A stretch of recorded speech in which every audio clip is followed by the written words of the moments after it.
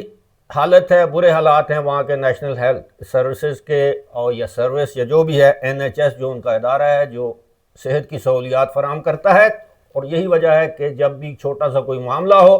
تو وہاں نسلی فسادات پھوٹ پڑتے ہیں۔ تو یہ اس کے تدارک کے لیے، کیونکہ اس وقت برطانوی حکومت پر ٹھیک ٹھاک دباؤ ہے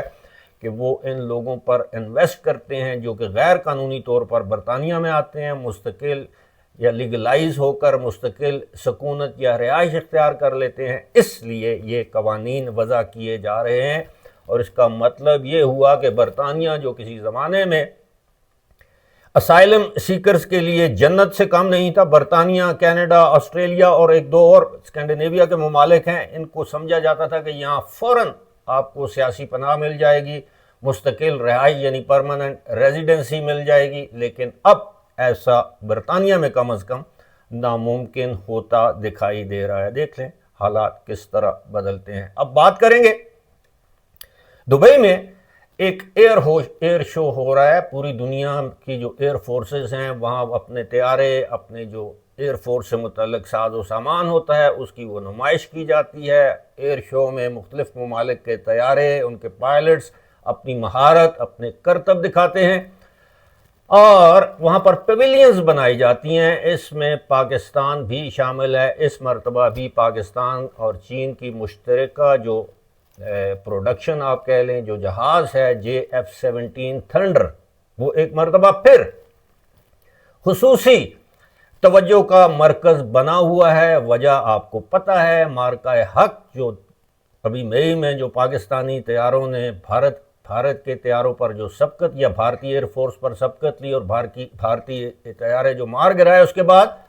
یہ ہر ایک کی توجہ کا مرکز بن چکے ہیں۔ لیکن انڈین پائلٹس نے نہ صرف پاکستان کی پیویلین کا دورہ کیا بلکہ JF-17 تھنڈر کے ساتھ انہوں نے تصاویر بھی بنوائیں، اور جب انہوں نے پاکستان کی پیویلین کا دورہ کیا تو پاکستان ایئر فورس کے جو آفیشلز ہیں یا آفیسرز ہیں، انہوں نے انڈین ایئر فورس کے آفیشلز کا استقبال کیا، ان سے پوچھا کہ would you like to have a cup of tea، وہی فنٹاسٹک ٹی، تو انہوں نے کہا کہ نہیں تھینک یو، یعنی آپ چاہے پینا پسند کریں گے، تو انہوں نے کہا نہیں شکریہ۔ خیر ان کو پانی وغیرہ پلایا گیا، ان کو بتایا گیا جہاز کے یا جو بھی ایئر فورس کے وہاں پر جو اکوپمنٹ ہیں اس کے حوالے سے خاصی دلچسپی کا مظاہرہ کیا گیا۔ اس پر کچھ انڈین جو نیٹیزنز جنہیں ہم کہتے ہیں، سوشل میڈیا کے جو لوگ ہوتے ہیں، انہوں نے کہا کہ دیکھیں ایک طرف بھارت کی ایئر فورس کے آفیشلز پاکستان کی پیویلین کا دورہ کر رہے ہیں اور وہاں خوش گپیاں کر رہے ہیں، لیکن دوسری جانب بھارت کی cricket team Pakistani cricket team سے ہاتھ ملانا نہیں چاہتی۔ ساتھ ہی ساتھ کسی نے لکھا کہ یہ بہت اچھی بات ہے کہ پاکستان کے ایئر فورس کے جوانوں نے وفاداری کا ثبوت دیا، مہمان نوازی کا ثبوت دیا، ان سے چائے کا پوچھا، اور یہ ہمارے کلچر کا حصہ ہے۔ اب آپ دیکھیے کہ اب پتہ نہیں یہ جب واپس جائیں گے ان کے ساتھ انڈین ایئر فورس والے کیا سلوک کریں گے۔ عام طور پر میں نے یہ دیکھا ہے، آبزرو کیا ہے پوری دنیا میں، جب یہ فورسز کے چاہے وہ آرمی ہو، نیوی ہو، ایئر فورس ہو، جب یہ کسی بھی دوسرے ملک میں ان کے جو آفیسرز لیول کے جو لوگ ہیں یہ آپس میں اگر ان کی ملاقات ہو تو they treat each other with utmost respect۔ یہی تربیت کا، پروفیشنل آرمیز کی تربیت یا پروفیشنل فورسز کی تربیت کا یہ حصہ ہوتا ہے کہ آپ اپنے دشمن کے آفیسر کو بھی رسپیکٹ سے، آنر سے ٹریٹ کریں، اور یہی پاکستانیوں نے کیا، اور یہی انڈینز کا بھی ایک آبویسلی جب وہ ایئر فورس کے لوگ آتے ہیں تصاویر لیتے ہیں، وہ دیکھتے ہوں گے اس جہاز میں کیا کیا گیجٹس ہیں، کیا کیا اس کے اندر خصوصیات ہیں، یہ کیسے اڑان بھرتا ہے، اس کے اندر کیا کیا ہے، کیونکہ بھارت کے جہاز بھی وہاں تیجا جو ہیں وہ میوے پرواز ہیں، کرتب کرتے دکھائی دے رہے ہیں، لیکن آئی تھنک یہ پاکستان کی ایئر فورس کے لیے اور JF-17 تھنڈر بنانے والوں کے لیے یہ اعزاز سے کم نہیں۔ ساتھ ہی ساتھ آپ کو ایک خوشخبری سناتا چلوں کہ ایک برادر اسلامی ملک نے، یعنی آذربائیجان تو پہلے ہی طیارے خرید چکا ہے، اس کے آرڈر دے چکا ہے، ڈیلیوری بھی پاکستان کر رہا ہے JF-17 تھنڈر بلاک 3 کی، لیکن اب ایک اور برادر اسلامی ملک نے بھی ایک، جسے کیا کہتے ہیں، MOU میمورینڈم آف انڈرسٹینڈنگ، یہ مفاہمت کی یادداشت پر دستخط کیے ہیں، کیونکہ ہمارے army air force chief air chief marshal Zaheer Ahmed Sidhu بھی وہاں پر موجود ہیں۔ انہوں نے معاہدہ کیا ہے ایک برادر اسلامی ملک کے ساتھ JF-17 تھنڈر طیاروں کا اور دیگر مشاق طیاروں کا، نام نہیں بتایا گیا، لیکن ذرائع سے معلوم ہوا ہے کہ یہ متحدہ عرب امارات کے ساتھ یہ معاہدہ عمل میں آیا ہے، میمورینڈم آف انڈرسٹینڈنگ کہنا چاہیے، یہ عمل میں آیا ہے، اور عنقریب پاکستان متحدہ عرب امارات کو undisclosed number of JF-17 thunder aircraft فروخت کرنا شروع کر دے گا۔ فی الحال اسی کے ساتھ مجھے دیجیے اجازت، خدا حافظ۔